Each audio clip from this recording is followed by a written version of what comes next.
но при всички случаи финансирането не се губи и също така това по никакъв начин не се отнася до срока за завършване на улица Граф Игнатиев и прилежащите площадни пространства и градини.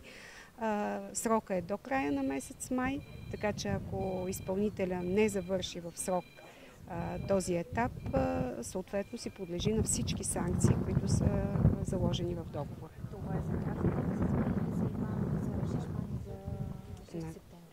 Шишман не сме ги пуснали, но целият етап, който се изпълнява в момента, имаме предвид улица Граф Игнатиев, площад Славейков, градината Седмочисленици, тротуарите на Паренсов, участък от Шишман, който беше изпълнен преди известно време, улица Солунска, участък от улица 6 септември. Т.е. това е цялата зона на този етап. Срока за нея е до края на май. Защо чак сега се разбирате с нотификация за това, че трябва да се сменят тръби, а това не се е случило по-рано?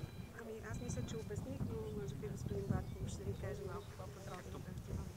Предполагам, знаете, такива проекти се подготвят дълго, съгласуват се преди своето начало. През 2015 година направим такова съгласуване, но нещата се променят. Знаете, през 2017 година